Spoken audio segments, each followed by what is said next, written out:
Hello everyone, long time no chat, which I feel like I've definitely been saying a lot in most of my recent videos, but you know, college life's got me. So I'm going to be DIYing / upcycling this old bulletin board. I actually got this for free from a sort of giveaway thing that my university does. As you can see, it's kind of bubbling up on the sides, not really sure what that's from, but I'm going to turn this into something different. And I've drafted out quite a few ideas of what I might have wanted to do, and here's kind of what they look like. Here are the two that I was probably the most keen on. This one's got this like stack of books, and I was thinking of maybe doing like a striped background. I've tried drafting out a couple of different ways I wanted to do this, and I kind of decided what I liked the most, and I definitely like this idea, but I don't think I actually went through with it on this particular bulletin board. My other idea was this Shakespeare cutout kind of silhouette that I've got going on, and my last idea was this kind of quote board stemming from an open book. Just a little bit of a sidebar, I'm kind of putting this in as I'm editing, and I've actually decided to do something different with two of my ideas from my original bulletin board. This bulletin board idea was super time consuming, and so instead I think I'm gonna take these ideas and transform them into some whiteboard posters so that I can add things to them. I have some mock-ups here. The first one is that like stacked book idea that I had, and I figured in a classroom it might be good to use as sort of like a book recommendation. So anytime one of my students reads a book and has a recommendation, I can write it in on the recommendation board.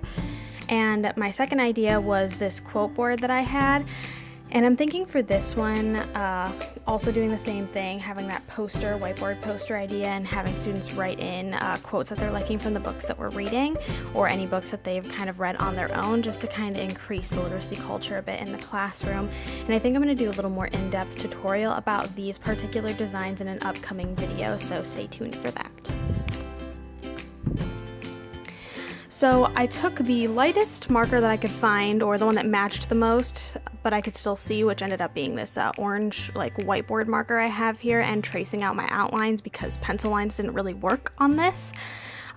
And it's easy to cover up this, and these are the colors I ended up going with, this Caribbean and white from Apple Barrel, and as you can see I'm just kind of filling in based on my original design.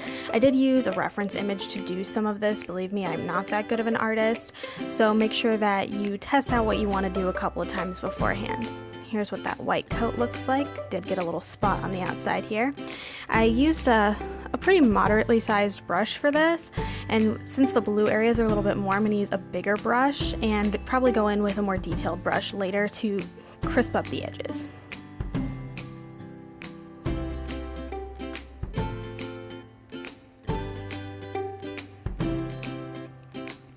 After that, you're going to take an X-Acto knife or box cutter, and you're going to start scoring along the edges of Shakespeare's head.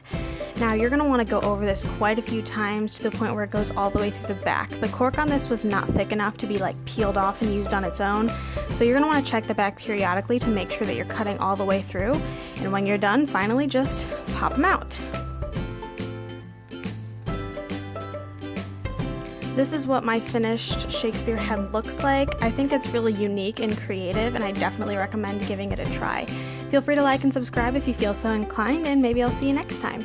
See ya.